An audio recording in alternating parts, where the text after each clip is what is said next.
فقط میخوام عنکبوت رو بهتون نشون بدم. مرخصی تا آخر سال ندارم. رئیس هم گفته که شب که میشه به عشق تو. چقدر بزرگ این از کجا اومده خونه یه رو؟ بار با دست نشون بده. اینجوری مرسی متوجه شدم. این راه به ماست. والا به خدا. حالا من خودم کار بادو برات انجام میدم، اونو ولش کن. سیاه داره. همه اینا کپکه و سوالم اینه تو 4 تا از اینا کلا داشتی 4 تاش اضافه آوردی چجوری میشه؟ نمیدونم. به چه دردمون میخوره؟ اره خوبه. اتفاق دست روزگار و تقدیره. خونه بخوابی میذاره بعد این خونه. حماقت کردم حماقت. دوستش داشتم. نیم من ساعت دیگه حواسم بسته هست. میشه. سلام علیکم، خوب هستین؟ سلام سلام. همگی سلام. چه قشنگ بود آهنگش. ببینم که جون گرفتی، باد افتاده زیر پوسته، دو پات گلی شده. باد افتاده زیر پوستم یا آب افتاده زیر پوستم؟ آب میگن؟ آره تو چون با باد بیشتر سر کار داری میدونی؟ بچه‌ها یک هفته بسیار سخت. میان دایرکت میدین، مینویسین، کامنت میذارین، غر نزن، فلان کن. ولی نمیدونی چقدر راست سخت میگن بود. غر نزن خب. خیلی سخت بود. پازیتیو. واقعا سخت. آدم از سختی هست که شکوفه میشه. خدایا همینجا ازت میخوام واقعا از تمام وجودم همه مستاجرا صابخونه‌شن. همه صابخونه ها مستاجرشن.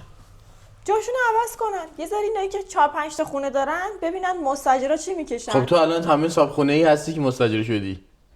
آره من تو ایران صابخونه هم اینجا مستاجرم. خب پس خدا همین الان جواب داده. کلا تجربه بدی بود به خاطر اینکه ما اومدیم توی این خونه کلی ذوق وسیله آوردیم، اون خونه رو تحویل دادیم، یه هفته بودیم و بعد کم کم با زندگی توی خونه آشنا شدیم، با مشکلاتش، با اتفاقاتش، با چیزایی که بعد پیدا کردیم و از سری اتفاقات خیلی زیاد بود. اگه بهتون بگم از راه‌ها به میخوای همون بریم یه جا دیگه دستشویی، بشینیم؟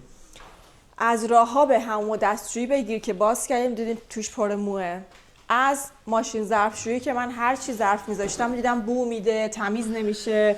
میخوای عکساشونو براتون بذاریم. بذار همینجا نشون بدم. عکس رو میذارم براشون. این دفعه قول میدم اینو بذارم. بذار همینجا. یه دفعه مثلا میگی من عکساشو براتون میذارم هیچی نمیذاره. من معذرت میخوام ولی این راه‌ها به صافی ماشین ظرفشویی بود. بعد در آوردم دیدم کثافت گرفته. در فر رو باز کردم، یه دستمال سطحی کشیدم توی فر. این توی فرمون بود. یه دستمال مرطوب جزئی گوشی من فقط دست تو نیست؟ همینجوری ساده کشیدم.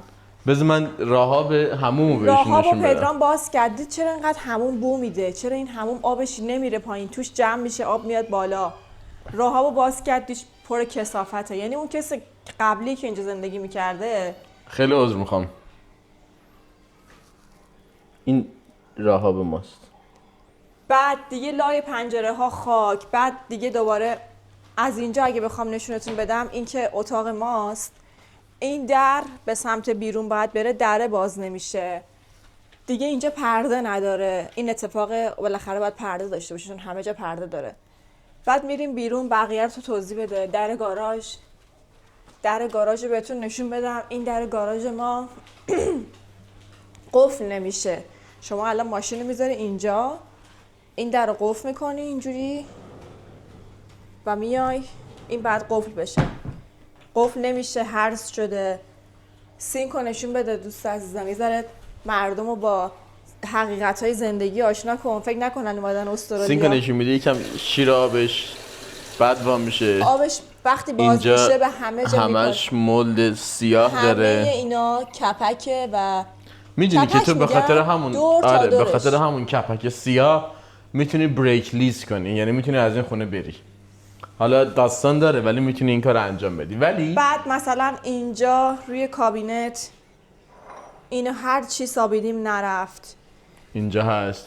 مثلا شما تصور کن، من یه توضیح بدم بعد شما تصور کن. اینجا تو استرالیا هر وقت میخوای از یه خونه بری باید یه جوری تمیزش کنی که انگار خونه نوه. حتی خونه نو هم کثیفه. همونطوری که ما خونه‌ای که تحویل دادیم و همونجوری تمیز کردیم. وقتی که بلند شدیم از در اون خونه اومدیم بیرون که بریم کلید بدیم بهش، من و پدرام کج مونده بودیم. برای اینکه پدرام تو ویدیو دیدین نشسته بود کوچیک داشت میستابید، یه خط به دیوار نبود. آفرین. و بعد از اینکه مستاجر رفت اگه کثیف باشه یه سری سرویس هایی هستن که بهش میگن پروفشنال باند کلینینگ.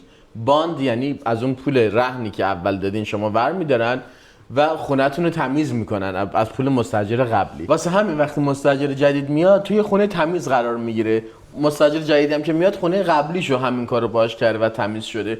ما هم خودمون خونه قبلی رو تمیز کردیم و یارو تا حالا هیچ خبری ازش نشده. واقعیتش حالا نمیدونم این نشونه خوبیه نشونه بدیه. منظور پدرام اینه که از اون خونه‌ای که تمیز کردیم که بخوان پول ما رو همشو پس بدن هنوز چیزی نگفتن که راضی بودن یا میخوان از پولمون کم کنن. حالا ما فکر و خیال اینو داریم که آقا بیان بگن نه شما خوب تمیز نکردین بعد یه پولی هم بدین. آره حالا بعد اینجا وقتی خونه رو اجاره میکنی از املاک اجاره میکنی. املاکه هم خونه رو به تو اجاره میده هم مسئول تعمیر نگهداری خونه است. یعنی شما هر مشکلی که دارین به املاک میگین املاک باید بیاد درست کنه. آقا یعنی رو حساب خونه از اتفاقاتی که توی خونه افتاده خبر خبر نداره. بله. یعنی از قبلی تحویل میگیره به ما تحویل میده و باید توی قراردادشونه که هر اتفاقی که برای خونه توی این مدت میفته رو بیان هی بازسازی کنن از اون پول بگیرن اشکالاتی که به وجود آورده رو برطرف کنن. و از همه چیزم از کوچکترین چیزها چه ایجنت عکس میگیره. ما هم وقتی مستاجر جدیدیم از همه چی عکس میگیریم همه رو میگیم آقا این خونه رو ما اینجوری تحویل گرفتیم همینجوری هم به شما تحویل میدیم نه بیشتر نه کمتر. حالا نکته‌ای که جالبه من همه این عکسای کثیفی رو براشون فرستادم. اینم بعد بهتون بگم که ما تو 6 روز اول آب نداشتیم تو این خونه. یعنی ما میرفتیم خونه قبلیمون دوش میگرفتیم دوباره میمدیم اینجا چون فشار آب بسیار کم بود و بعد از 6 روز یه نفر آوردن که فشار آب رو درست کنه. تازه بهشون ایمیل زدم آقا فشار آب که جدا این خونه تمیز نشده باید تمیز شه. بعد واسه من یه فاکتور فرستاد $1000 که ما قبل از اینکه شما بیاین پروفشنال باند کلینینگ انجام دادیم. یعنی طرف دستمال اینجا نزده بود من اینجوری کردم چربی و کثافت بود. اینا میدونی چیکار میکنن؟ اینا از طرف قبلی که میخواد بلند شه پولو میگیرن که مثلا قرار تمیز کنه که پول بدن کسی تمیز کنه ولی نمیکنن خودشون میگن دست آشغال بزرگا رو برمی‌دارن میرن. قشنگ مشخص بود اینجا تمیز نشده و حتی سطل آشغاله خونه پر بود میدونی. و وقتی تو با وسیله میای خود وسیله آوردن و جابجا کردن سخته بعد تمیزم بکنی. یعنی انرژی از ما تو این یک هفته گرفته شد برای تمیز کردن این خونه که به معنای واقعی کثافت زده بود. یعنی به موکت اتاقاش پر مو بود. یعنی اصلا خیلی انرژیمون گرفته شد. حالا کار ندارم حالا اگه به نتیجه نرسیدیم با ایشون دوستی گرامیم پروفایلش میذارم برین از خجالتش در بیان. حالا قراره که به علت اون چند روزی که آبمون سرعتش کم بود اون چند روز از اون پول اجاره رو نگیره. حالا اینجوری گفتی حالا نمیدونیم اتفاق میفته یا نه. گفته با صابخونه هماهنگ کردم ببینم صابخونه چی میگه و اینکه اون پروفشنال باند کلینینگ رو بیاره این ایرادات رو برطرف کنه. همکارای من و همکارای پدرام وقتی براشون تعریف میکنیم ما خونه رو اینجوری تحویل گرفتیم میگه شما هم اینجوری تحویل بدین عکس دارین همینجوری گرفتین. خودم نمیتونه تو اون شرایط زندگی کنه با اون ماشین ظرفشویی زندگی کنه. الان خونه کامل با اون راهاب نمیتونه زندگی کنه. مشکل اینه. همون بو میده که نمیتونیم. و یه مشکل دیگه هم که هست همکار من میگفت که آقا قبلا همه قدرت دست مستاجر بود. میگفت آقا این کارو بکن این کارو بکن چون بازار رقابتی نبود مستاجر نبود و اینا. ولی الان با این وضعیت دیگه قدرت دست املاکه. حتی میتونه ببخشید زرزر کنی میگه آره میگه پاشو برو. آره آخر سال اذیتت میکنه پولی که نه اصلا بعد از 2 ماه میگم میخوام خونه رو بفروشم میخوام خونه رو به یکی دیگه اجاره بدم زیراب ما رو پیش صابخونه میزنه. اگه بخواد خونه رو بفروشه آره میتونه 2 ماه دیگه بگی بلند شی. آره میتونه وقت بده. ولی ما هم از این وزده‌بازی‌ها ایمیل پشت ایمیل برای اینکه واقعا اعصابمون رو خورد کردن. نه وزده‌بازی نه آدم حقشه میدونی اینکه باید همه چی سر جاش بره جلو. من فکر میکنم ولی بچه‌ها که تو ایرانی بعد بهتون بگم که فکر نکنید اومدین استرالیا به به چه عالی تمیز همه براتون خم و راست میشن فلان. اینجا هم مشکلات خاص خودش داره. شاید تو ایران برید یه خونه‌ای رو بگیرید مستاجر قبلی خیلی کثیف نبوده تمیز بوده. ما ایرانی‌ها کلاً نسبتاً تمیزیم برامون مهمه. ولی من تو استرالیا خیلی دیدم خونه‌هاشون تمیز نیست. اصلا اهمیت نمیدن. مخصوصا وقتی بچه دارن. اصلا ببین میخوان زندگی کنن. ما ایران خونه‌مون مثلا 30 سال از عمرش خونه است بازم مواظب خط نیفته بازم مواظب اینجوری نشه. اینا این کارو میکنن. چجوری رفتار میکنن؟ مثلا شما وقتی که میخواین بیاین توی خونه من میگم برای اینکه ایده داشته باشین میخواین خونه رو اجاره کنید 4 هفته اجاره رو به عنوان باند از شما میگیرن. رهن مثلا آره رهن دیگه پیششونه. رهن آره مثلا اگر خونه $800 اجاره شه $3200 شما پول پیش املاک دارین. خب وقتی که میخوام پاشن استرالیا خیلی اینجوری فهم میکنن دیگه بیخیال اون $3200 میشن، میگن آقا من این خونه رو میتر کنم، چه از لحاظ کثیفی چه از لحاظ هر چی، پولم برمی‌داره خرج درست کردن خونه میکنه. خیلی هاشون اینجوری ایدهشون اینه که آقا پول باندو هیچ وقت پس نمیگیری چون که خونه ترکیده. حالا به هر حال در هفته‌ای که گذشت به شور و حساب و ترتمیزی و کمودا رو چیز کنه، من امیدوارم که واقعا یه سال دیگه اینجا بمونیم تا وقتی خونه بخریم، چون اگه یه خونه بهتر و ارزون‌تر هم به من پیشنهاد کنن من دیگه نمیرم، چون اسباب کشی واقعا کار فرسایشیه، هم سخته هم هزینه داره، هم فرسایشی. آدم ترجیح میده بره همونجا بمونه تا وقتی که بره یه خونه که بخره. و بچه‌هایی که استرالیایین امیدوارم زودتر اینجا خیلی کار سختی نیست. شما اگه یه پول جمع کنین میتونین پول اولش رو بدین، بقیه‌شو وام بگیرین. اگه 2 نفرتون کار میکنین حتما به فکر خونه خریدن باشین. این جابجایی خیلی اذیتتون میکنه، چیزی که دست شما نیست. سر سال نمیدونی بگی بلند شو بشین. کلا جابجایی کار راحتی نیست. خونم خوشگل شده نگاه کن. آره امروز ما دیگه تا حالا خودمون این تایم خونه رو ندیدیم. نه ما یه هفته سر کاریم، شبا میایم. اینجا رو میخوام فرش بندازم، دکوریایی در و دیوار رو بزنم. اون گلی که تو ویدیوی قبل بهتون گفتم دوست پدرام فرستاده چقدر خوشگل همش باز شد، اون موقع بسته بود. خیلی گل خوشگلی، خیلی هم خوش بود. من فکر کنم آره خیلی خوشگل از اینا باز بخرم. ولی همتون گفتین که از ایناش میریزه زمین. بعد نکته جالب اینه که من خوندم اگه اینا رو همینجوری بذارین تو خاک دوباره همینجوری میده. چی میده؟ خب میخواستم بگم که اینا باید بره بیرون، اینا همه آشغالن. بله. و اینجا امروز روز گاراژه. ما همه آره چرا؟ نه. روز گاراژه. نه. بعد انجام شه. تو ماشین رو نمیتونی تو گاراژ جا بدی اینقدر که تنگ و ترشه. میخوای لباسا رو پهن کنی؟ برات اینو آوردم اینجا پهن کنی. 2 سری لباس شست بعد بشوریم. سری 3 سری اوله فکر میکنم چون منم لباسم تو اتاق. ببخشید سوتین منو برای چی فیلم میگیری؟ زشت. چی بدونم روش قدیما بود. سوتینا رو قایم میکردن. شورت مثلا مامانم یه شورت پام میگه یه بلوز باشه خب. شورت دیگه.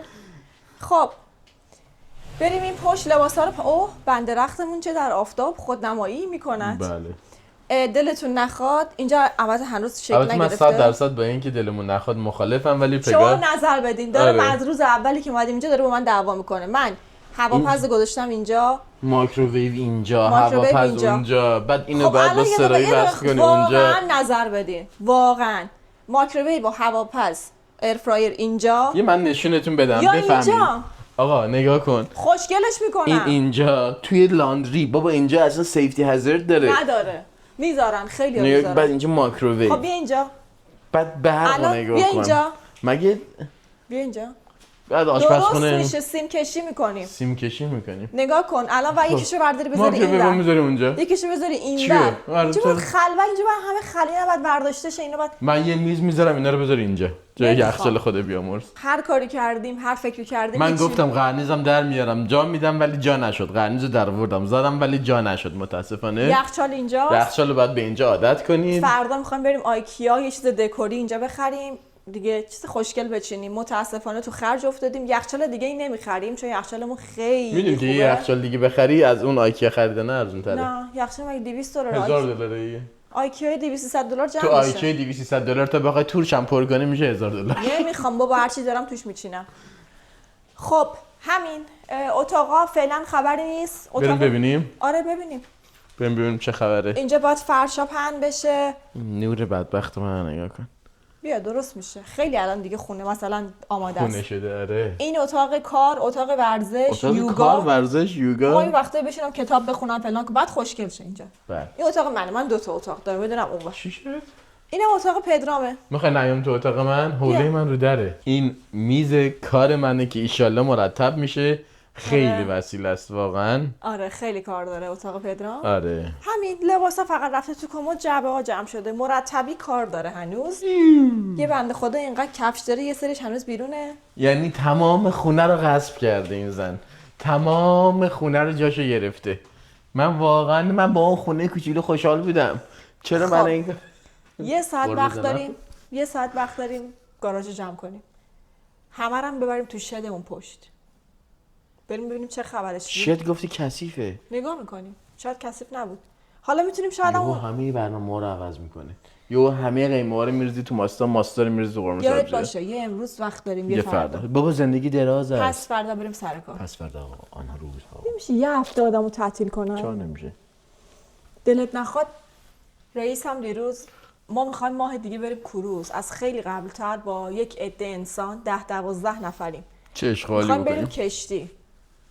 بعد اینجوریه که کشتی رفتن تو استرالیا اینجا یکی از ارزون ترین کاراست. شما 400-500 دلار میدی 3 شب صبحونه نهار شام کوچولو شدیم 3 شب صبحونه نهار شام. بعد تو ویدیوهای قبلیمون هست پارسال رفته بودیم کروز همه چی رو خودشه صبحونه نهار شام تفریحات شو دارن هر شب کلاب دارن تو کشتی دی کشتی همونجوری بر خوش میره خیلی باحاله. بچه‌ای که استرالیا یا هر جای دیگه کشتی رو پیدا کنید برین چون اگه شما بخواید یه جا اجاره کنید همون 2 شب 3 شبش خیلی اجاره اونجا خیلی بیشتر از این صحبت ها میشه.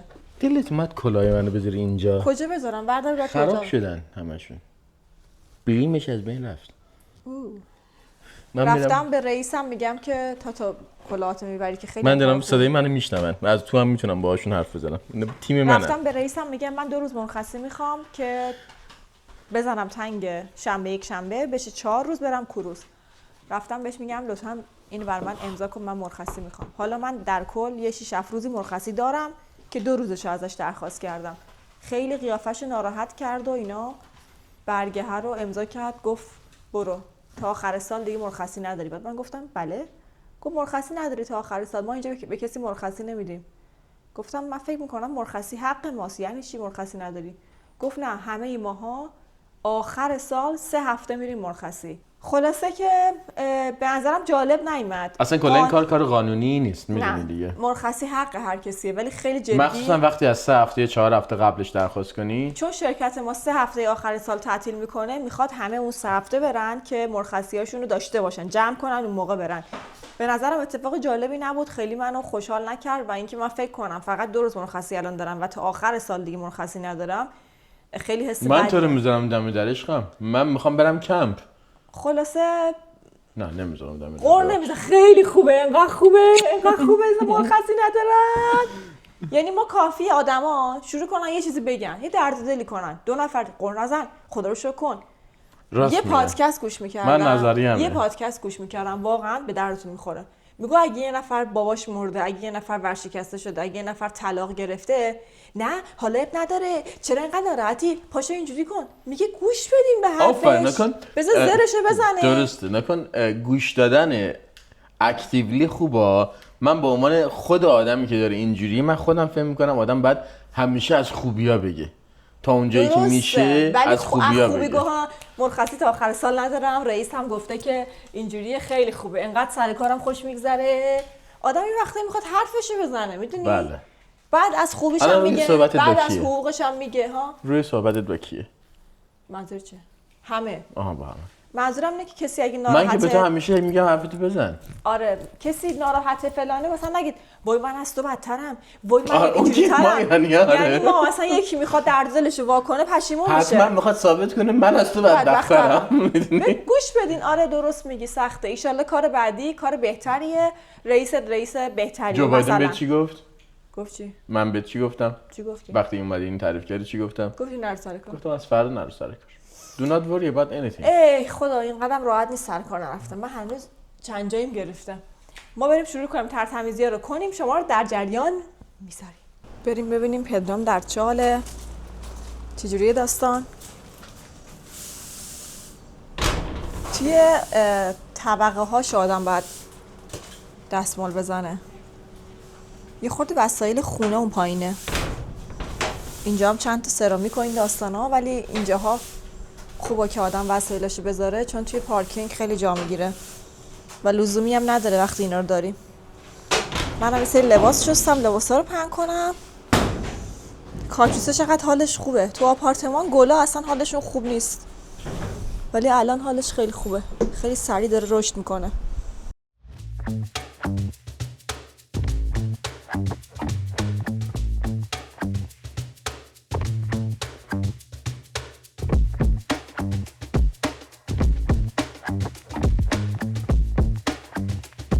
فقط میخوام عنکبوت رو بهتون نشون بدم.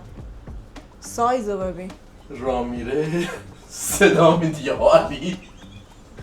چقدر بزرگه این، از کجا اومده؟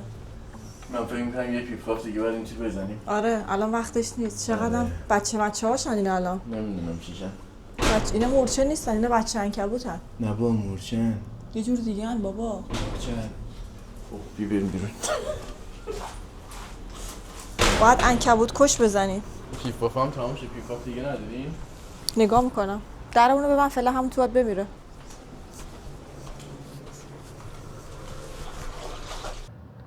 پاش اینجاست. ولی خیلی بزرگ بود. خودش هم افتادون ته.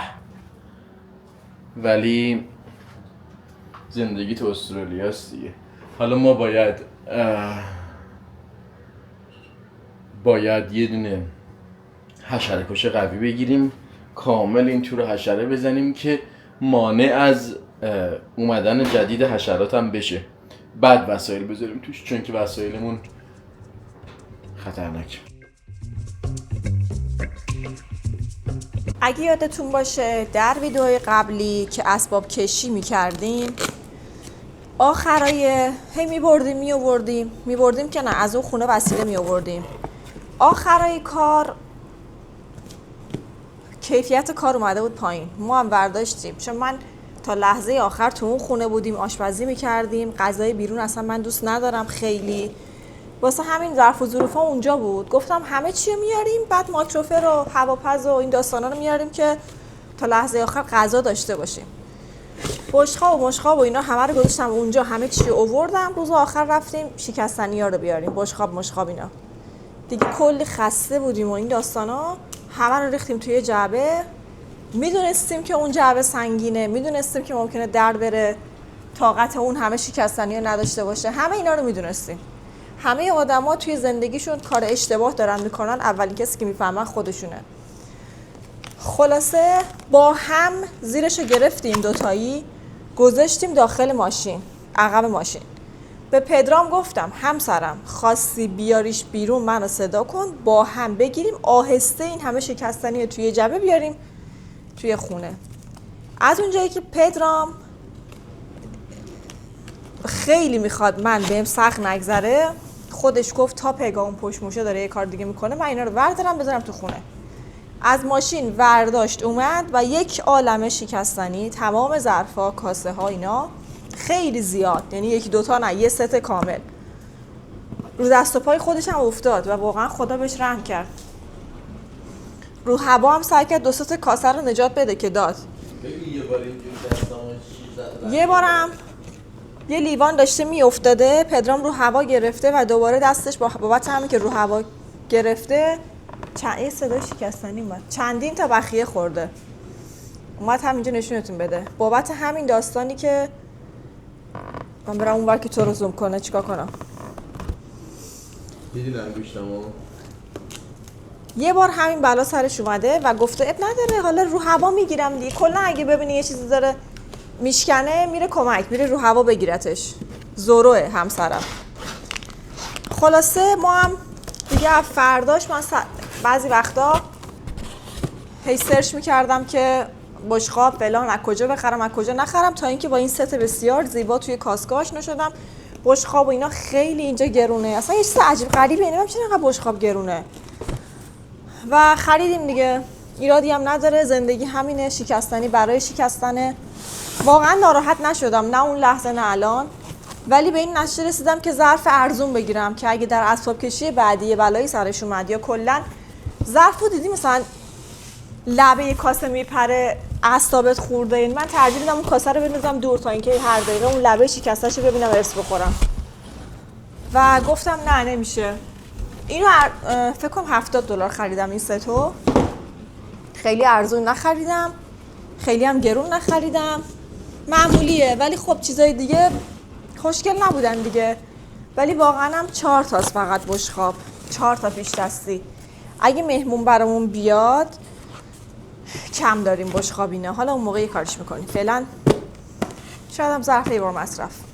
اینا رو ببینین، این 6 تا چقدر خوشگلن رنگاش. نه 6 تاست، خیلی ناکن، چقدر بانمکه. خیلی از این که اینجوری خیلی حس خوب میده، خیلی خوشم اومد. بله اینا رو هم باز کنیم با هم ببینیم.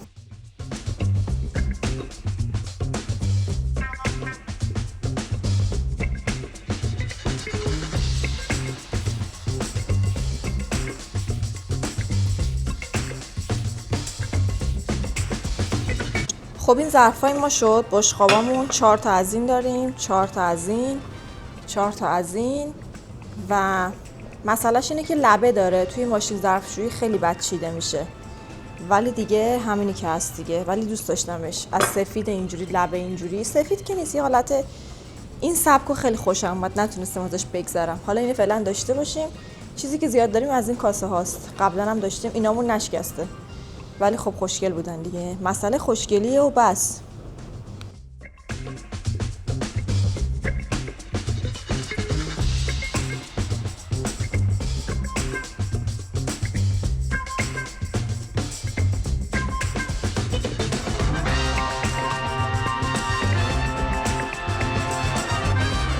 خب ما داریم میریم آشغالامون رو بندازیم تو این قسمتی که خود شهرداری در واقع تهیه کرده برای انداختن هر چیزی، حتی مبل، کمد. تو ایران دیدی میذاری جلو در، حالا یکی بعد بیاد ببره نبره چی میشه. گرینار نشون بده چقدر آره سبز بردن.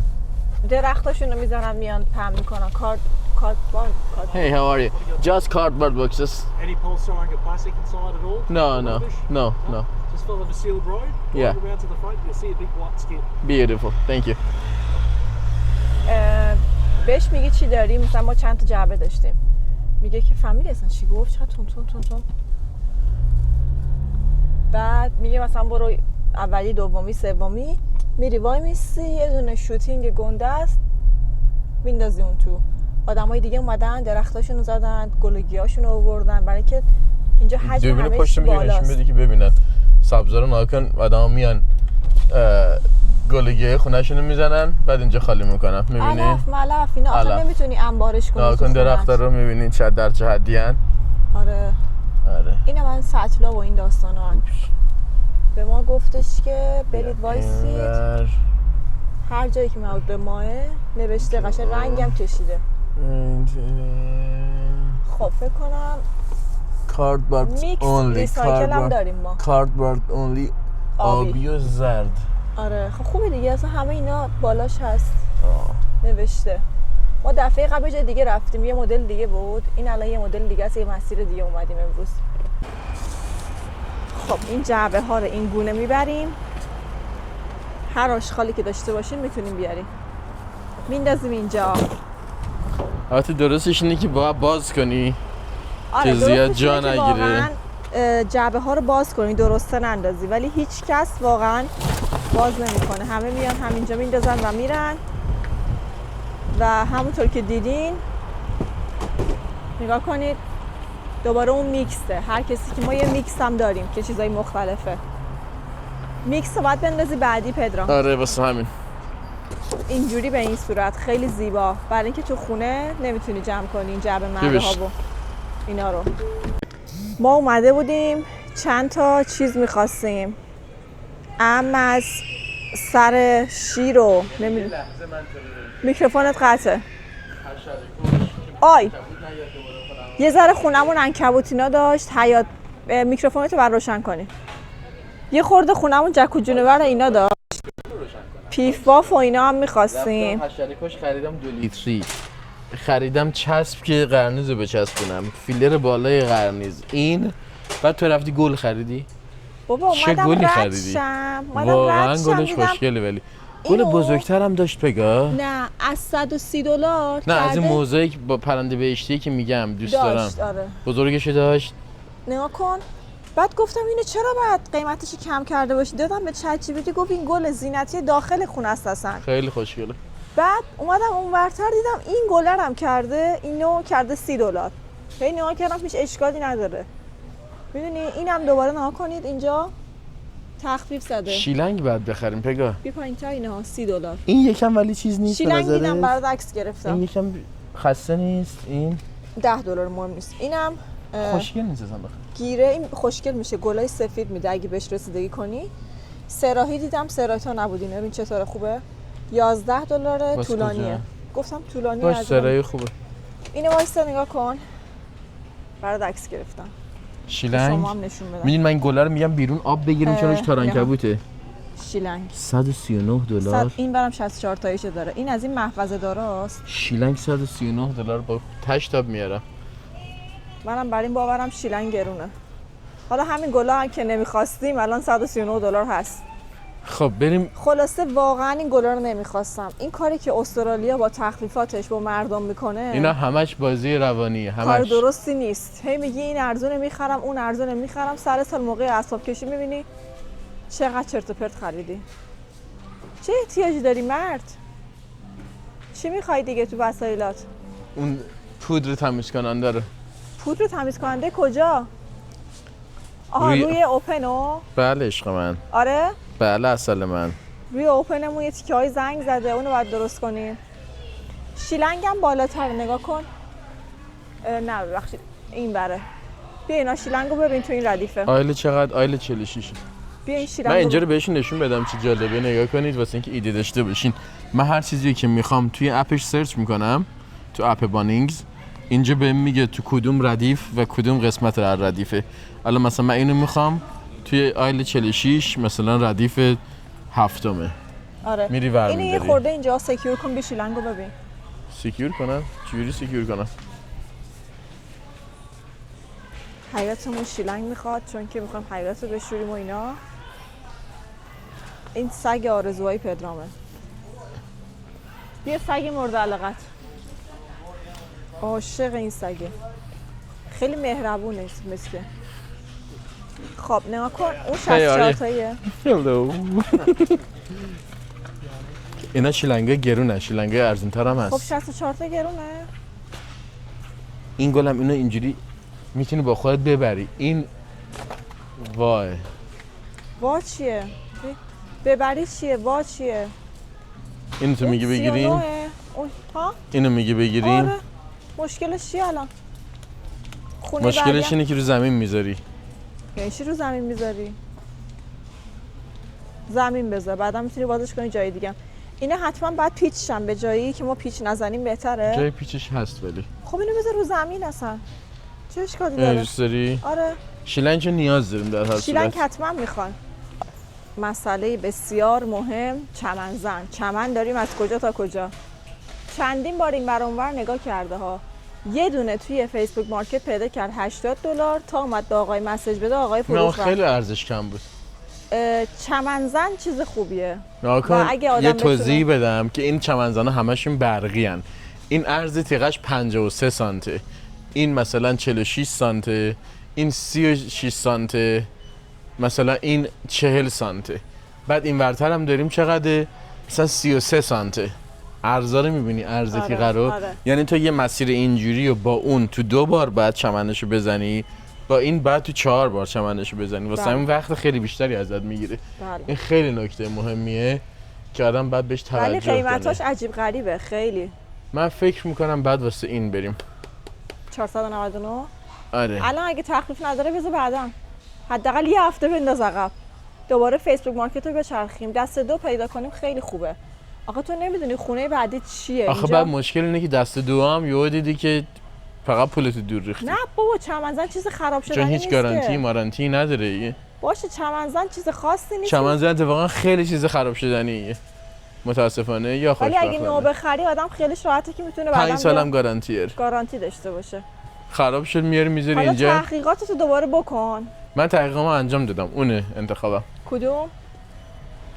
پس الان براش جا نداریم چون گل داریم میبریم این دیگه. نه کلا حالا عجله هفته بعد که بعد به نظر میاد بزنیم، ولی نه اونقدی در نیومده بود، من نگاه کردم. ولی بالاخره زندگی تو استرالیا یه چمنزن میخواد. این 18 والته 40 سانته، این 46، این عالیه. 499. اوه چقدر بزرگه. این 46ه، این 46یه که باتریش قوی تره. خب بله. ما بریم ترولیامون رو برداریم تا گل منو نبردن. اینجا فرشم آورده، فرشاش هم خوشگلن، نامردی نباشه. اینم گل من، چقدر دوستش دارم و چه تخفیفی خورده بود. خودشون هم نفهمیدن چرا اینو تخفیف زدن. یا اینو کردن $30. حیات زیاد داریم، بالاخره جاش میدیم. برای قفل شده، هر چی صدا میکنم نمیاد. یادت میگفت ما یه اره برقی نیاز داریم. آره. خب تخفیف خورده؟ قیمتش بگیر چنده اینجا رو بگیر. $549 بوده. خب چرا؟ چون که باتری و شارژرش از توش برداشتن. خب همون بخری براش همون میشه که. نه دیگه، تو چون چمنزان میخوای بخری باتری و شارژر اون به این میخوره. چه چیز خفنیه ولی. به چه درده اون میخوره؟ اره خوبه، اتفاق دست روزگار و تقدیره. من تو رو اره کنم، تو من اره کنی.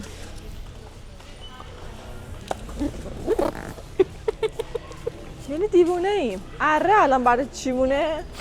اره خوبه، به نظر من اره خوبه. واقعا داری میگی؟ جدی میگم. الان شاید بخوای درختا رو بزنی، شارژی مگه نیست؟ شاید لازم باشه درختای حیاتی بزنی، مگه نمیشه لبه اینا رو اینجوری زد؟ من خودم تا حالا به این موضوع فکر نکرده بودم. مگه نباید الان درختای خونه رو بعد بزنی؟ اینو نگاه کن، اینم از این باداست. حالا من خودم کار بادو برات انجام میدم، اونو ولش کن. نگاه کن چه چیز بزرگی. اوشن نکنی منو باد ببره. این چقدر بوده؟ $299 بهش سر $129. اره رو دوست داشتم. من فکر اره می‌کردم خوبه. تو دعوام می‌کنی. نه اره خوبه. این نکن. اره باغبونیه. بزن ببین اره چیه. این باش نمی‌دونم، درخت هم چقدر خوشش میبارن. اومده. وای خدا. خدا این بگم هم چیکار. شده $40. چی؟ سایبون ساحلی. این $85 بشه $40. اره برای چیت مرد. خردل؟ نه. خب جالبی داستان اینه که شما از خریدتون اینجا میایم بیرون، گل و مول و این داستانا رو گذاشتیم تو ماشین. اینجا بانینگز یه سوسیسای خیلی خوشمزه میفروشه. جمعه ها؟ یه خانواده ان، آره روزای تعطیل. جمعه ها نه. جالبه، یه خانواده باحالن. اینا میای اینجا برمی‌داری، Thank you. میخوری و میری. خیلی هم خوشمزه است. و همین همه سادگی. پولش برای خیریه میره. آره این جلو. و خیلی اصلا میان اینجا خریدم یالا. نکنن ساندویچ میخورن. بانینگز بچه‌ای که استرالیا میدونن چیه، بچه‌ای که نیستن، تمام وسایل‌های خونه، از ساختن، تعمیرات، همه چی، چسب، هر چی که میخوای اینجاست هر چیزی که برای زندگی نیازه. و خیلی بزرگه. عظمت بانینگزا از این یه ور تا دونه اون ور نگاه کن، نشون بده میتونید. خیلی بزرگه، خیلی. ما توش کلی ویدیو مثلا داریم در موردش. با ماشین میرن توش، چوب و این داستانا رو بار میزنن. اینم اون سرشه و خیلی جذابه. خیلی اصلا یکی از تفریحات مردا تو استرالیا بانینگز یاردیه، واقعا میگم. پارکینگ بزرگ، همه چی عالی. سفورای مرداست. آره سفورای مرداست، میان کرم پودر و لوازم آرایش و رژ و اینا میخرن. خب اون یخچالی که شد برای ما داستان درست کرد و ما امروز اومدیم برای اون یه تیکه جای یخچالی یه چیزی پیدا کنیم. چیزی که مد نظرمونه یه چیز اینطوریه که توش دکوری، حالا لیوان، هر چی هست بچینیم. کتاب که نمیتونیم بذاریم تو آشپزخونه. ولی آیکیاییم دوباره. اصلا آیکیا خوبه. این چه آیکیا قیمت نداره. قشنگه. بچه قشنگش خوبه، آیکیا زرنگش خوبه. آیکیا قشنگه. خلاصه این جمعه که نه، شنبه ای که ما تو خونه ایم، فول تایم ما استفاده میکنیم ازش برای بله. اینکه در ادامه خونه، قیمت در ادامه خوبن ها. هفته مشکلی 75. برامون ایجاد نشه. سایزا خوب، یعنی تو فضای کوچیک دیزاینای خوشگل در میارن. این ست برای رو بالکن خوبه که آدم همه چی داشته باشه. نگاه اصلا آدم میخواد با کلاس باشه باید یه سر بیاد آیکیا. بله. نمیدونم شما میدونی یا نه، ولی رنگ مورد علاقه پگاه زرده و اگه ولش کنید همینو میخره. از غذا تخفیف هم داره دیگه، اصلا نور اند. این خوبه؟ چی داری میگی؟ زرد چیه؟ زرد، اون راحتی زرد نمیخواستی؟ چه خوشگله. آفرین دیدی؟ تخفیف هم خورده. چه قشنگ رنگه. $399 شده $309. اصلا خونه نباید زرد باشه. من دوست دارم هرچی میخوای بخریم. اصلا آدم میاد آیکیا دیوونه میشه. لیوان $2. اصلا بده آیکیا بده. این از یخچال بلندتره. بله. خیلی کار سختی در پیش داریم که اون تو رو یه جای خوشگل در بیاریم. ولی ما کسانی قوی‌ترن. هستیم که از ما کار قوی‌تر از سخت این داستان. چقدر خوب. قاب عکس 5 تا. یه دونه اینجوری بگیریم. میدونی این خیلی پکیجش خوشگل میکنه خونه یه رو. باری با دست نشون بده. اینجوری مرسی. متوجه شدم. آره. آقا خمیر نونوایی داره میزنه. برگشت نگاه کرد. واقعا انقدر شما تو آیکیا چیز میبینید که ما ولاگ کامل آیکیا داریم. ما اگه الان بهتون دیدنی ها اینا رو نشون نمیدیم، قیمت ها رو نمیگیم، چون 2 قسمت آیکیا داریم. تک تک برین اونا رو وسایلا ببینین حالا که اینطور شد. تک تک وسایل رو با قیمت. اصلا به نظر من وسیله خونه بعد از آیکیا خرید. واقعا قیمتاش خوبه. و محصولاتش. صندلیه رو ببین، مثلا این 154 تا. دوباره این یکی 59 تا. این واقعا 59 تا خوب نیست. نگاه کن قیمت ها عجیب غریبن. واقعا قیمتاش خوبه. دوست دارم، خوشم میاد ازش. با سلیقه است. یعنی یه کسی که طراحی میکنه همه چیشو، یک انسان بسیار با سلیقه ایه. میدونستم الان میری بشی روی این پاتم میذاری بالا. نه 399 تا. اصلا صندلی که جای من کله چوبیه رو داره، دوست دارم. صندلی که جای کله داره نعمی است از نعمت خدا. نعمات خدا. نه تنها لوازم خونه، بلکه لوازم مثلا آرایشگاه میخوای بزنی، یه اتاقت میخوای بکنی سالن، همه چی با قیمت مناسب. 79 تا آینش میشه، صندلیش میشه 249 تا، صندلی چرخدار. عشق میکنی برای خودت. چیزی که خیلی مناسبه برای اون قسمت یه همچین چیزاییه که تو آشپزخونه هم هست، ولی متاسفانه تمام چیزایی که اینجاست قداش بلندترن، اون تو نمیرن و داستان شده این برای ما که الان باید چی کار کنیم. واقعا داستان شده. نگاه کنید بعد از تلاش‌های فراوان 1 ساعت چرخیدن، این تنها چیزیه که خیلی به کارمون میاد که توش هم میشه اینجور چیزا رو گذاشت. ولی مسئلهش اینه که شیشه‌ایه. یک شیشه‌ای و فلزیه. فلزیه. 2 اینکه در خونه بعدی من نمیدونم کاربرد این قراره چی بشه. هم مثل بوفه میشه دیگه. آره خب بوفه‌های خیلی خوشگل‌تر هست. الان از رو اجبار داریم این این بوفه. اگه سفید بود این خیلی خوشگل‌تر بود به نظر من. آره این خوشگل‌تره. اون پایه‌هاش مطمئنی دوباره از بغل نمیزنه بیرون؟ برای این نوشته ارزش 80. بعدم با اجازهتون 359 دلار هم هست. یعنی یه یخچال بخریم اونجا بذاریم. واقعا یخچال میتونیم بخریم بذاریم. بی‌معنیه. ولی من خیلی اینو زیاد. بیشتر دوست دارم وقتی سفید بود. ولی سفید نیست، درست میگم؟ اینو نگاه کن پدرام، رو هم گذاشته. یه چیزی زیرشه یه چیزی بالاشه. ما همچین دیدی؟ کاری هم میتونیم بکنیم. یه چیزی برای پایین پیدا کنیم. یه دونه از ارتفاعش این ولی زیاد میشه دیگه. خیلی مهندسی میخواد که درست قرار بگیرن رو هم. خلاصه در حال گشتنیم، بعدم در حال گشتنیم. ببینیم اونجا رو یه شیک در میاریم یا نه بعد از کلی هزینه یه چیز. اون ولی شیک نیست چون فلزیه نه نمیدونم. شیک نیست. منم خوش این قبول کمد داری؟ مادر این کمد بزرگا. مادر بزرگ. به کمد مادر بزرگه خیلی خوبه ولی منظورم اینه که آره یه جوریه. منم موافقم یه جوریه. مخصوصا پایه‌های فلزیش. بیا شیک. آفرین اینو بذار. عالی. 130 دلار هم هست. قشنگ جا میشه. مثلا مگه چیز فروشیم؟ ابزارآلات فروشیه. خب ما یه چیزایی پیدا کردیم و بسیار خوشحالیم. وقت ناهاره. اومدیم 2 تا سینی برداریم بریم تو صف. آخر هفته اینجا خیلی شلوغه. اینجا ما به امیدی آقا محسن میایم که این دفعه نیست. آره یه دوستی داریم اینجا. قبلا بود. دفعه قبل با همون سلام علیک کرد. همیشه برای یوتیوب ما کامنت میذاره. خیلی دنبالش میگردیم. تو همین شعبه آیکیا توی رستوران کار میکنه. خیلی واقعا چیز بود. دوستش داشت. آدم خیلی مهربون و گلی است. همینجا بهش با سلام انرژی میکنیم. جذاب. آقا کجا میری؟ کدومو تو هم با من همراهی میکنی؟ من کیک اپل کیک رو دوست دارم. اونو؟ آره. یا این شکلات کیک رو نه دوست داری؟ شکلاتی دل آدمو میزنه ولی اون باشه، باز بگی بهتره. پس. غذای آیکیا رو ما خیلی دوست داریم. هم قیمتاش خوبه هم واقعا جذابه. خب این مرغ پدرام بال و بازو. من لحظه آخر اون سفارش دادم.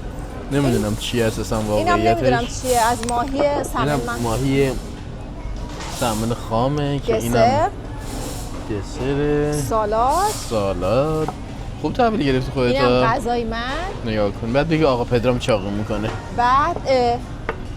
قاشق چنگال نداریم. ممنون. شوهر نکته خوب. بعد اینه که همه اینا شد $51. کم نیست ولی بدم نیست. آره. چون من تو سر تو قیمت هم بهتون بگم که $51 شد. اینا رو میخوریم و میریم ادامه شاپینگمون. یکی دیگه از علاقه‌های پدرام لوازم خونه است. چای خورد چای چه؟ لوازم آشپزخونه در واقع. خیلی جذاب آخه. خیلی جذاب. خیلی صدات اینجوری شد. نگاه کن این الان بگیری باش آب جوش بذاری رو گاز.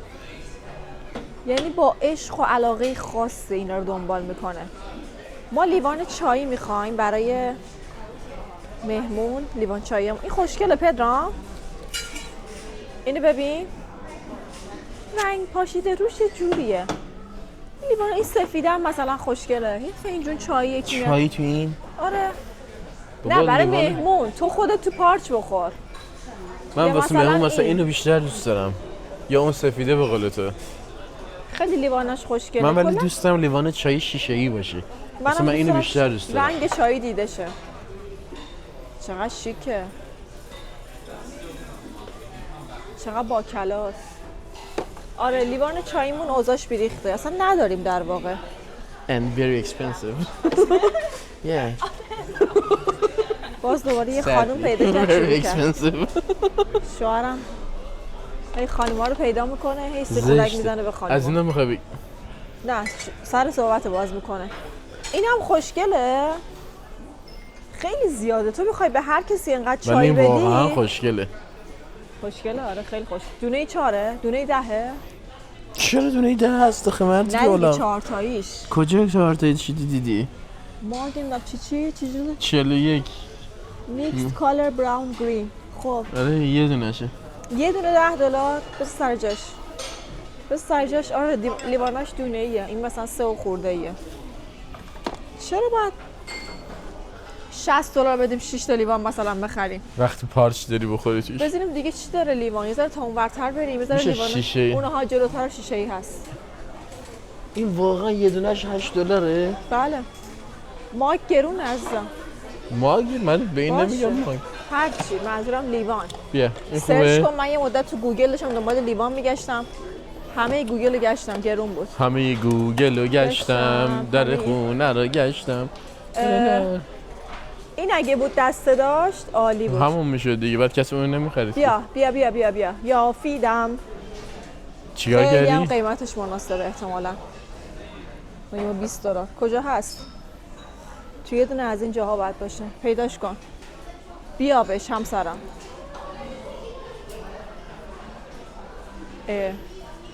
کجاست؟ میخوای خب اصلا یه کاری کنیم؟ کجایی؟ ها. اون برای تو خوبه. این لیوان چاییه. آره تو اونو دوست داری میدونم. ولی اون لیوان گاویه اسمش.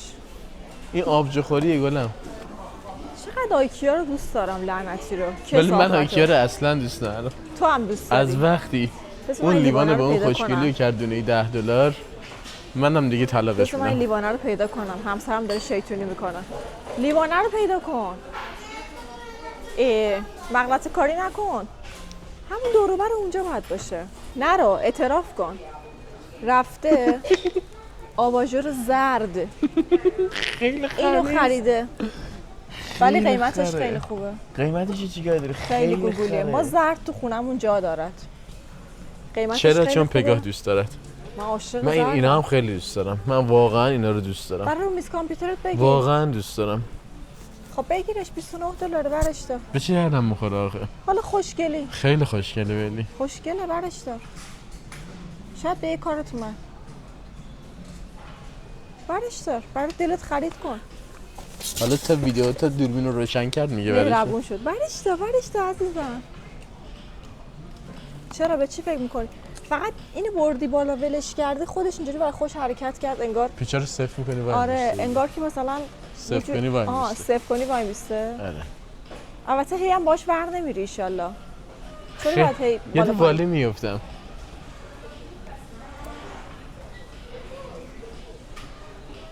اسباب بازی دیگه مثلا بعضی عروسک و خرس پشمی میخرن. بعضی هم چرا خواب گذاشتم اینطوری. سر نه بخر واسه رو میز کامپیوتر خوشگله. حالا بازم سفیدش هم اون برداره ولی من نقره ایشو ترجیح میدم. یعنی یه جوری پول خرج شد. الان اینجا رو نبینین. چرا آیکیا اینطوریه؟ خیلی آیکیا جای بدیه. خیلی جای بدیه آیکیا. ولی آدم باید خدا رو شکر کنه، خوشحال باشه. قیمتاش خوبه. آدم میگه اینو بردارم، اونو تو الان واسه بردارم. گلدون جدیدت گلدون هم میخوای؟ برای جلو دری برداشتیم، آباژور برداشتیم، لیوان برداشتیم. همه رو می‌خواستیم دیگه. خودش بله می‌خواستیم. درسته. بله. زندگی خرج داره. بله.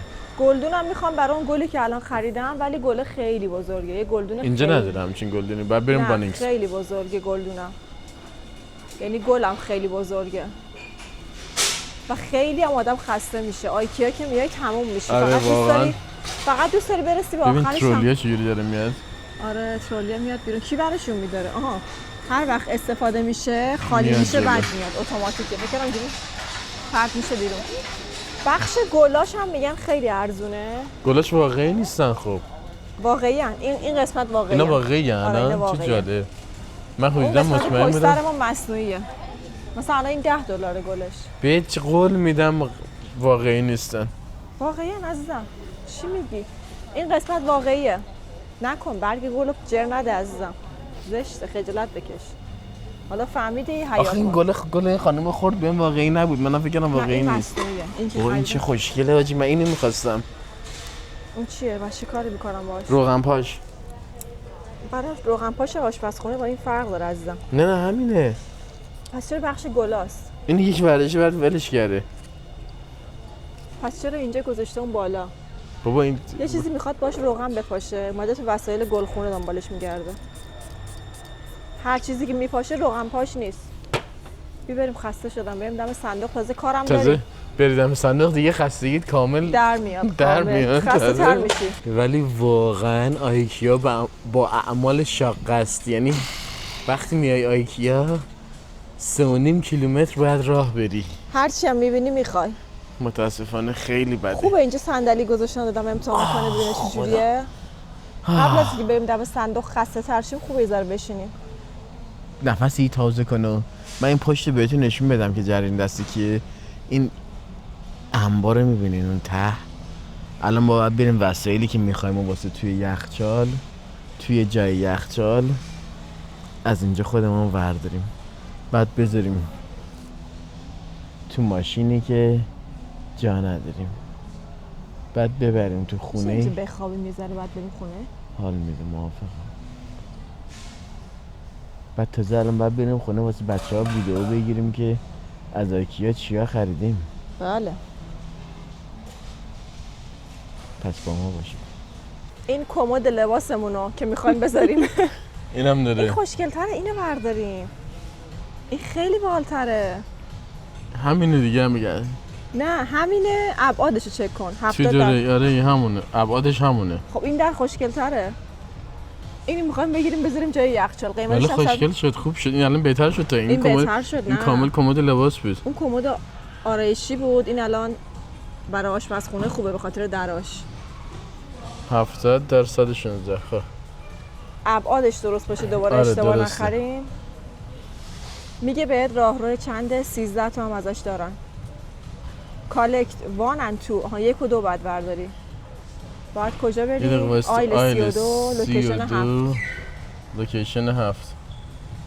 کالکت خب. 1 and 2. 32 جلوتر احتمالاً. خب بریم ببینیم چیه. 32. عکس میگرفتی یادت نره کجا بعد. میخوای بریم. از این ترولیا نداره؟ الان پیدا اون یه دونه اون وسط بله. کجا؟ کجا اون بله؟ داره برمی داره داره. برمی داره. میرم جلو در میارم ایرادی نداره. یه ترولی بزرگم میخوای و همین دیگه. اینجوری میری بسته خودتو برمیداری. هیچکی نیست بهت بیاد بده دستت. خودت باید بری برداری و بری دنبال زندگی تو درست کردنشو. خیلی آیکیا رو به خاطر اینکه باید خودت سرهم کنی دوست ندارم، ولی پدرام عاشق این کاراست. پدرام کلا یه ذره خستگی ناپذیره از اینکه بشینه، اذیت میشه کلا. و نیم ساعت دیگه هم میبندن، ساعت 6 به دیو داریم میریم. 32 این وره. کمد لباسمون رو واسه آشپزخونه‌مون برمی‌داریم. حتی بهت میگه This product 2 package. اینه دیگه. اینه دیگه. نیکم بیا جلوتر. بذار من کمکت کنم. خیلی کمک کردم. من بیشتر کامرامنم میدونی؟ همون واقعا کار تخصصی من کامرای منی. بلند کردن گذاشتن کار خاصی به من نمیاد. آی دادم وای شکست. یه دوی دیگه بردم سرش دوی دیگه بردم نمیشکنه که، ولی حالا محض احتیاط این یکی با دقت تر بیاد. چشم قربان. آفرین پسر، اگه درست بلند کنی اینا رو. خب آباژورت جالباستیت فکر کردم یادت رفته. امکان نداره. یه دونه جالباسی میخوام، خیلی دوستش داشتم. نیم ساعت دیگه بسته میشه. آره اینو که نمیشه حواست باشه. اون چیه؟ اون مانیتور چیه؟ اینجا هست. داره یه دونه جالباسی میخوام، اونم عکسشو گرفتم، کدشو اینجا وارد میکنی بهت میگه کجاست بری برداری. سلام از خونه که داره شبیه خونه میشه. دیگه من پاره شدم بابا. شبیه خونه چی میشه یعنی چی؟ ولم کنی کافیه. این همه خرید، این همه یخچال جاشو پر کن، این آباژور من اصلا میرم. ببخشید قربونت برم. خونه خیلی داره شبیه خونه میشه. نه به یه همچین شوهری عادت ندارم، واقعا عادت ندارم. خب آقا ما اومدیم برگشتیم یه استراحت کوچولو کردیم، گفتیم بهتون نشون بدیم از آیکیا چیا خریدیم. آباژور زرد. یهو این مرد پاشو کرد توی کفش من آباژور زرد میخوام. آره گفتم ولم کن، بی خیال باش. میدونی چرا آباژور زرد شد اصلا؟ چون که یه چیز دیگه زرد یه جالباسی زرد دیدیم، خواستیم جالباسی رو از این بخریم. چوب لباسیا هست که بهش خیلی مثلا یه کلاسیک بود. کلاه و یه چیز کوچولو آویزون میکنی دکوری. خیلی خوشگل بود، قشنگ کاراکتر داشت. بعد نداشت، تموم کرده بود. بعد اونو نداشت ولی بقیه رو داشت. اول بقیه رو خریدیم بعد فهمیدیم اونو نداره. پس یکم از زردیمون کم شد. از زردی من نه یه زرد دیگه هم داریم البته. آره یه زرد دیگه هم داریم البته اصلا. آره بعد حالا جدا از اینا مقداری لیوان خریدم. زرد دیگه، لیوانای بزرگ نوشیدنی، آبجوخوری، لیوان چایی، بعد اسکاچ. گل مصنوعی. اینو من نفهمیدم واسه چی خریدیم. بابا یه چیز دیواری نیفته. داریم، نه یه چیز دکوری دیواری داریم که روش نمیشه چیزی سنگین گذاشت. خب از ایناست که با چسب وصل میشه به دیوار. خب میدونی گلو بذارم اینجا، بعد این گل کوچیکا که واقعیشه بخری نگهداریش خیلی سخته. گل کوچیک از گل بزرگ نگهداریش به غایت سخت‌تره. متوجه بعد شدم. دیگه واسه توی یخچال، جای یخچال یه چیزی خریدیم.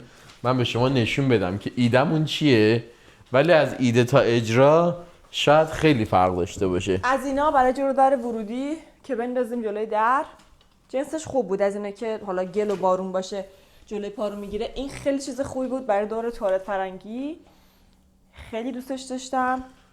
اینو خریدیم. خب حالا درست شدهش هم بهتون نشون میدم. میخوام بذاریم تو جای یخچال، ولی جای یخچال همونجوری که به شما گفتم، از اون جایی که پگاه ادامه حرفم میزنه. میخواستم تو صحبت کنی من با دستم صحبت کنم. بفهمید خواهش میکنم. اونجایی که یخچال ما سر جاش نیست، به آب دسترسی نداریم و جای یخیش به صورت اتومات کار نمیکنه، ما باید یخو به صورت دستی اینجوری بذاریم تو یخچال. من از دار دنیا سال یه چیز داشتم که میگفتم آقا من این یخچال آب یخ همیشه میخوام. اون یخچال یعنی من فکر اصلا کن یخچالی بخری که از آپشناش نتونی استفاده کنی، بذاریشون گوشه، نتونی به آب وصلش کنی. بعد دوستامون زنگ میزنن ما رو مسخره میکنن، میگن یخچال جا نشده. یه دوستی داریم زنگ زد میخنده میگه یخچالتون جا نشد. نه در این جنگ خونه پیدا کردن همینم پیدا کردیم. خیلی کار کردیم. نمیدونید چقدر سخت بود. تو ویدیوها دیدین. باید بیاین حس کنید که مستاجر بودن تو استرالیا یعنی چی.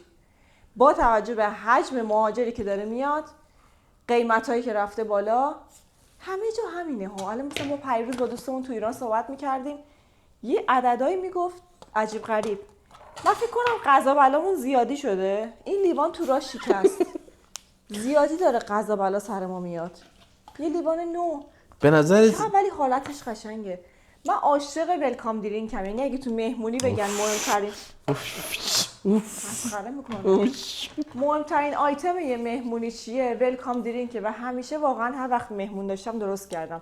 یه نوشیدنی مد نظر میذارم، مثلا موهیتویی، نمیدونم شربت زعفرونی. تو ویدئوی قبلی هم دیدید که مهمون داشتیم، و این برای ما اصلا مهمونان بدون ولکام درینک نمیشه. نه واقعا نمیدونم چرا اینقدر دوست دارم که وقتی میان آره یه بارم اصلا واسه یه دوست دیگر گرامیمون تو ایران یه ولکام درینک درست کرده بودیم. انقدر دوست داشتیم که ولکام درینک برای دوستامون درست کنیم.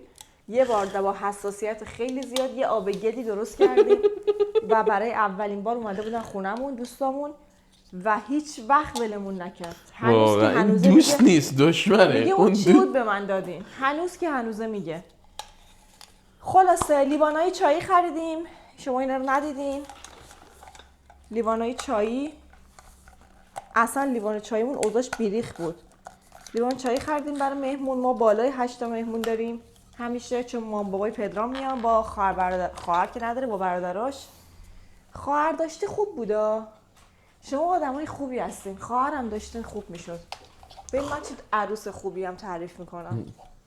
ممنونم ازت عشقم که تعریف میکنی، خواهش. ولی بذار بره پایین بعد. نه واقعا میگم هر کسی این صحبت رو نمیکنه.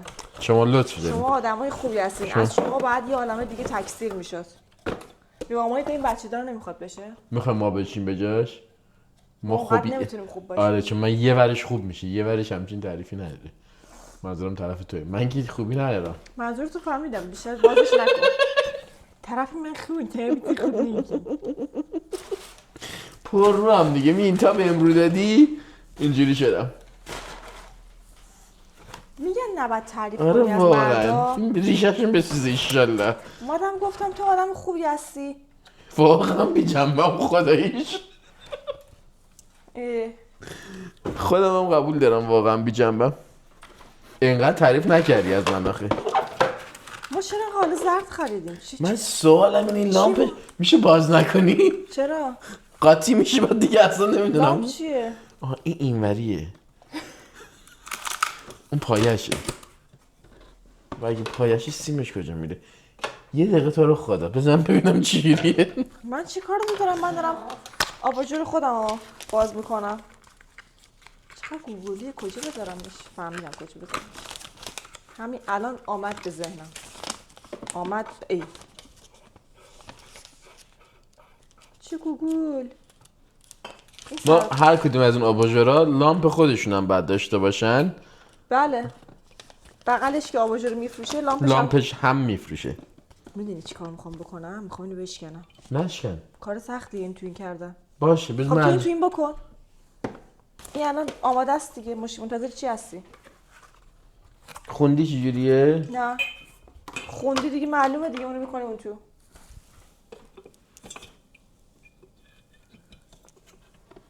خب نمیره این تو همش که امکان داره این تو جای شاخه اینجوریه شاید. خب بیار یه کاغذ داره ببینیم میشکنه. خب عجله دارم. آره انگار اون دورش میمونه بیرون. نمیدونم. لامپ فشار میده بعد اینا بیرونن. بیرونن هم بیرون میمونه. یا حیا یا قیوم. چقدر خوشگله. بزن به بچه‌ها نشون بده رنگش چقدر اینجا کلا خیلی هست. خوشگله و یه خوبی زیادی که داره اینه که حالت فانوس با آدم میده. اینجوری میچرخونی که همون زیاد میشه. دکمه ای نیست. روستا داره. چی داره؟ روستا. روستا. وای یه لحظه فکر کنم پریز ایرانه. اینقدرم سخته بخوای پریز یه جای دیگه رو بیاری اینجا وصل کنی. من برم اینو یه وصلی بزنم. از نزدیکم ببینید اینجوری خاموش. خب این پشت روشن میگردی که بچه‌ها ببینن. میخوام برم نشونشون بدم اونجا که میخوام. آره ببر. من باید فکر کنم به اینجا که اون چیه. این چیه. خب این اومد اینجا. هنوز برای این رو برنامه خاصی ندارم. بعد درست شه ولی اینو خیلی ارزون بود. اینو 29 تا بود. این بیشترینشه که فکر نمی‌کنم خیلی زیادش کنم. ولی وقتی شبا ما نورای خونه رو کم کنیم اینا رو روشن بذاریم بسیار زیبا خواهد شد. یه استاد این وسط هنوز داره با یه چیزی کلنجار میره مسکه. چی شد؟ اون چیه؟ میکروفونه؟ ای لشگر شب که میشه به عشق تو. چقدر رنگش بارنمکه. ما چی فکر کردیم پیش خودیم دوتا آباژور زرد خریدیم؟ من فکر کردم. فکر نکردی قطعا. حماقت کردم. حماقت. این پیش دستی های آیکیا 85 سنت بود. سبک راحت. مطمئن جا دار. گفتم بگیر آقا چیه؟ شکست دیگه. اینقدر من وسیله شکوندم. بلم کن. والا به خدا خیلی احمق نیست. واقعا چی خریدی؟ چرا مناسب سنت هیچ وقت خریدی؟ وای خیلی خوشگله. خیلی خره. خیلی کیوته. واقعا کیوته. شاید تصور کنید چند بود؟ 25 دلار اینا بود. نه بابا 19 دلار بود. 19 بود. یکی دونه از اینا یا 25 بود یا 19. این برای کنار تخته. ولی خیلی باحال میشه اگه اینجوری میذاری خاموشش هم میشه. خیلی این تاچا خوشم میاد. آره. میشه دفعه بعد آیکیا جان اینو اینجوری کنی. دوست و یه دونه میزنم بشکنه بهتر. من دیگه فشارم زیاد شده. با نمک شدی. با مامکم خب آقا اون عنکبوتر دید اندازه کله من بود. صبح باش دست و پنجه نرم کردیم. من رفتم یه سم واسه خونه خریدم 2 لیتر 46 دلار فردا پولش کل دادم. خونه رو میخواد سم کشی کنه. میخوام کل خونه رو چیکار کنم؟ سم پاشی. سم کشی؟ الان دارم فکر میکنم یه دونه آباژور کوچولو اون گوشه بذاریم.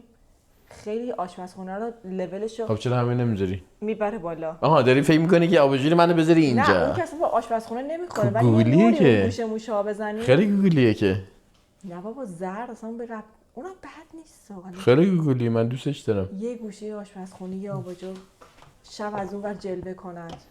جلوه کن ای ماه تاریک من. اون یکی یا این یا اون هر کدوم جلوه میتونی کن. بذاری. ای. اون یکی هم هست. جلوه کن جلوه قشنگه. خیلی رفت گوشه. بدی نیست. اونجا هم باید بهش رسیدگی کنم. الان لحاظ هنوز دکوراسیون خیلی خوشگل شد. جنسکو داشتم اینو عرض میکردم که قرار شد فردا وسایل توی شدو بیاریم بیرون با کمک خانم پگاه برای آب برای شیر آب شیلنگ خریدیم همونجوری که دیدین. وسایل رو قشنگ با آب بشوریم چون اونجا پر تخم مورچه بود. یعنی من بله. سم زدم اونجا پرواز کردم مورچه. اون قراره درست کنیم فردا در ادامه با ما باشید. الان هم این چو درست کنیم. این کابینت. الانم بله آقا پدرام میخواد بشینه اینجا. میام کمکت خدایی. میام به خدا. با هم درست همین کنیم. که گفتی که میای کمک من همه رو تنهایی انجام میدم انگار تو همه رو انجام دادی من کمک کردی. خب دیگه خیلی صحبت نکن کارتو شروع کن. اصلا من هستی تو خیلی پسر خوبی هستی. اوه. ما رفتیم کار بعدیمون رو شروع کنیم. منم این روها رو جمع جور کنم. آقا اینا رو دیدین؟ اینا رو بگم خیلی من می‌خواستم 12 تا ازش بخرم پگا نذاشت. برای اینکه 6 تاش 3 دلار بود 2 دلار. 6 تاش 3 دلار. امکان داره؟ برای قهوه خیلی خوبه راست میگه. خیلی خوب بود. نمیدونم پگا چرا کلیدی که 6 تا بخریم. بس دیگه میخوای چیکار کنی؟ من همه چیز زیاد دوست دارم. اسباب کشی سال بعد فکر کن همین الان قرار بود خرید نکنیم. اینا سبکم بعد یه سنگین باشه مبلمان سنگین باربیکیو سنگین. من یه سوال تو الان از اول ویدئوی اسباب کشی که تا الان هی نمیگفتی آقا ای من اضافه نمیکنم من هیچ اضافه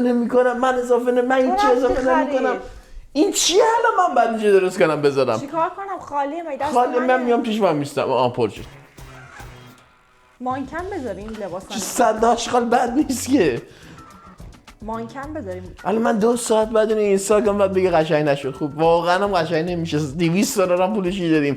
بیا 200 دلار رو بریم مثلا اره برقیه رو بخریم. اره برقی ما نخریدم. حالش خوش نیست بعدم بعد.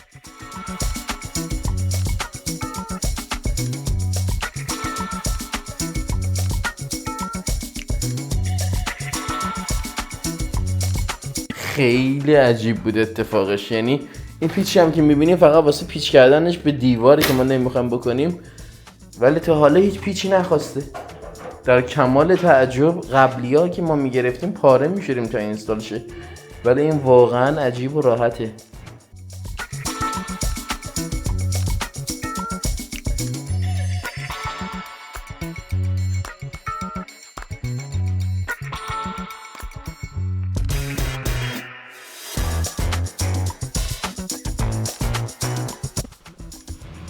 یه اتفاق ناگوار یعنی افتاده. خدا نکنه من از یه چیزی تعریف کنم به خدا من چشم شور نیست. مگه میشه یه دونه لولا تو این نباشه؟ یه لولا کم اومد بعد ما فکر میکنیم که تقصیر ما بوده و نیست. کل زندگی رو گشتیم اصلا همه چی رو گشتیم و واقعا مفت شدم. پدرام وقتی باز کرد اصلا 3 تا دونه بیشتر لولا نداشت و الان بعدی داره نمیشه پدرام.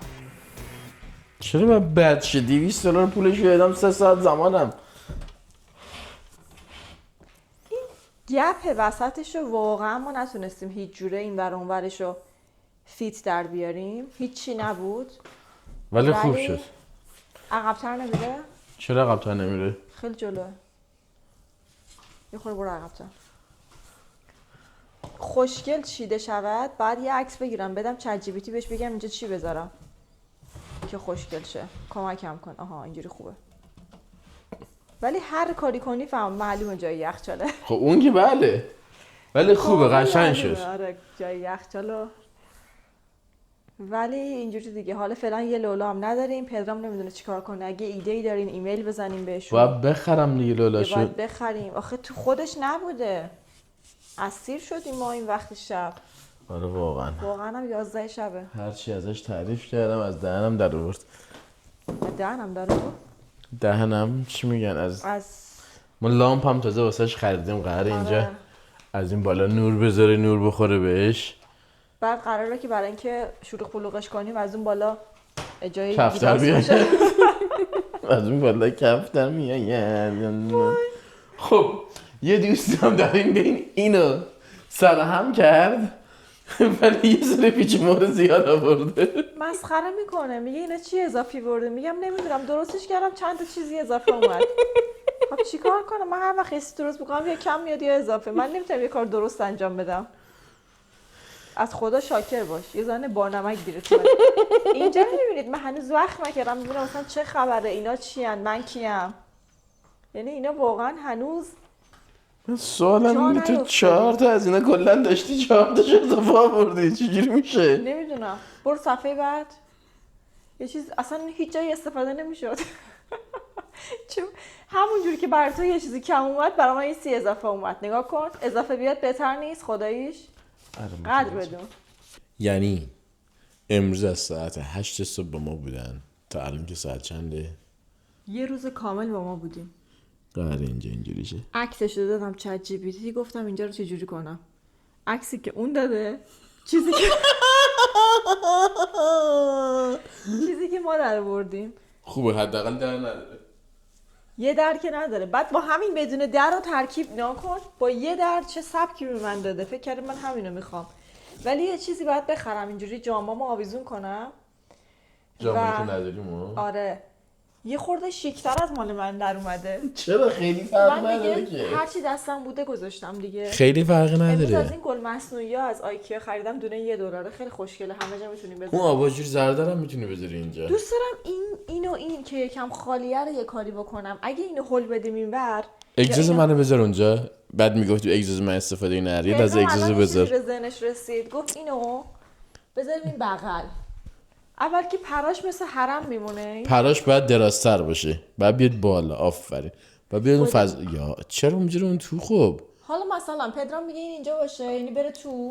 گل دراز بیاد بالا اون فضای خالی بالا رو پر کنه. خب الان این چیه؟ نه دیگه نه اونجا نباید باشه خب. اصلا گل باید اینجا میشه. باید شلوغ باشه یعنی خب خالیه واسه همین باید شلوغ باشه. حالا الان 12 شب داریم چرت و پرت میگیم به نظرم. خب این والی منم دیدین چقدر خوشگله. اینم اینستال کردم. اینم خرید. اینم بچه اینجا خیلی خوب شد. اینو خواهرم میخواست 2 تا فرش داشتیم ایران برام بفرسته. توی پیج دیدم همه چی چوبی درست میکنه. همه وسایلا و خیلی به نظرم خوشگل اومد. خر و گاو و آهو و همه چی رو میزد. یعنی همه حیوانی با این در می آورد. همه رو یه دستی میزد. من نمیدونم. اینو میبینی؟ دست به این نمیزنی. این همینه. اینا رو خواستی اینا دست نباید بخوره. همین مدلشه. نداریم استفاده نکن. اینا همه دکورن. میدونی؟ اون برام حالا خوشگل. اونا دکورن. اینا هم دکورن. منم دکورم. همه چی دکوره. دکوره. آره. دیگه استفاده نکن وسایل رو. ولی خوشگل شد. یه دونه بزنم رو سر لامپ الان دیگه خاموش میشه. من میگم تو چرا باور میکنی؟ اینو خاموش کن دیگه. عشق من. خب بذار روشن بشه ولی. نه دیگه. نه. چرا؟ گرونه وقت. ما میریم بخوابیم. فردا روز بلندتر از امروز در پیش داریم. فردا روز گلکاری. ما میخواستیم روز گلکاری و باغچه‌کاری و همچنین اتاق منو فردا قرار رو با هم دیزاین کنیم. و مرسی که همراه ما این. ما هم شما رو همراه خودمون در تمام مسیر جابجایی ما داریم. همراه شماییم. خواهیم داشت. آقا فرشاد بود اسمش. آره یه آقای بچه‌ای من انقدر دلم واسش تنگ شده بود. بچه‌های ایران که برگشتین واقعا خوشحالیم که هستین. یعنی دایرکت هایی که میدین، کامنت هایی که میذارین که آقا خیلی نامردی بود نبودین. آره واقعا خیلی بی‌معنی بود. با چه بدبختی خیلی‌ها میرفتن یه اینترنت هیچ می‌خریدن. نوشته بود تا حالا قیافتون رو با کیفیت ندیده بودم، همه رو 240 میدیدم. آره میگفت انقدر اینترنت گرونه با کیفیت پایین ویدیوها رو میبینم قیافه‌هاتون رو تا حالا ندیده بودم. حالا که اینترنت واسه چیزایی که فقط ما تجربه میکنیم در سال 2026. چیزی که حقمونه بهمون لطف میشه بده. این گل رو خب بذار اینجا. این گل کیوان رو بذار اون رو. اون موقت این 2 روز دیگه پرپر میشه. زندگی قوت بی موقت است. بچه من برم یه خاکی تو سر خودم و یه کار خاکی تو سر همسرم بریزم. دیگه الان وقت خوابه واقعا. شبتون بخیر. دوستتون داریم. من ساعت چنده؟ نمیگم شبتون بخیر. حالا انگار خب الان همه شب بخیر شبن. دیگه. شب ما بخیر. مراقب شب ما خودتون بخیر، باشین. ظهر شما بخیر. تا ویدیو بعدی. ایده دارین برام بنویسین. واقعا اگه ایده ای دارین بگین. استفاده میکنیم. ما تمام کامنت ها رو میخونیم. همه رو. ماچ به همگی. ماچ به کلتون تا ویدیوی بعد. بای.